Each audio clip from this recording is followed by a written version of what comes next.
11 నాటి కేసు కాంగ్రెస్ అగ్రనాయకత్వాన్ని వెంటాడుతోంది.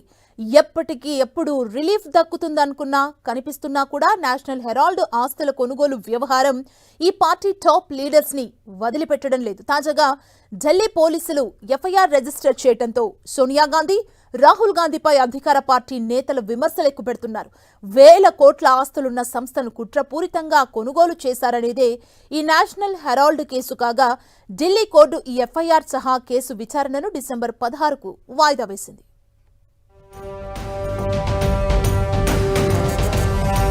కాంగ్రెస్ అగ్రనేతలను వెంటాడుతోన్న 11 నాటి national Herald కిరికిరి. రాహుల్, సోనియా గాంధీపై మరో ఎఫ్ఐఆర్.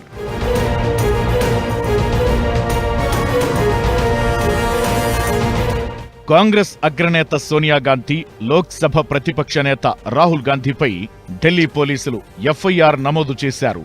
నేషనల్ హెరాల్డ్ కేసులో భాగంగా ఎన్ఫోర్స్మెంట్ డైరెక్టరేట్ ఇచ్చిన ఫిర్యాదు మేరకు నిందితులపై నేరపూరిత కుట్ర అభియోగాలు నమోదు చేసినట్టు తెలుస్తోంది. నిందితుల్లో సోనియా, రాహుల్ గాంధీతో పాటు మోతీలాల్ వోరా, ఆస్కార్ ఫెర్నాండేజ్, సుమన్ దుబే, శామ్ పిట్రోడా ఉన్నారు. అంతేకాకుండా యంగ్ ఇండియా సంస్థ, Dotex Merchandise Limited, Associated Journals Limited, AJL తదితర సంస్థలతో పాటు డొటెక్స్ ప్రమోటర్ సునీల్ భండారీపై కూడా ఎఫ్ఐఆర్లో అభియోగాలు మోపారు. నిందితులపై నేరపూరిత కుట్ర, మోసం, ఆస్తుల దుర్వినియోగం, మనీ లాండరింగ్ కు పాల్పడినట్లు ఆరోపణలు ఉన్నాయి. కాగా ఈ ఎఫ్ఐఆర్ నమోదు చేయడానికి ఈడీ పిఎంఎల్ఏ చట్టంలోని సెక్షన్ 66 సబ్సెక్షన్ 2 ద్వారా సంక్రమించిన అధికారాలను ఉపయోగించినట్టు చెబుతున్నారు.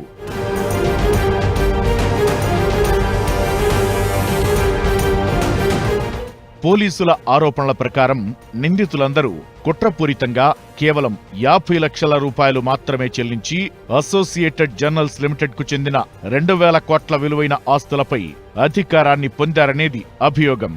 నిందితుల్లో మోతీలాల్ వోరా 2020లో చనిపోగా, ఆస్కార్ ఫెర్నాండేజ్ 2021లో మరణించారు.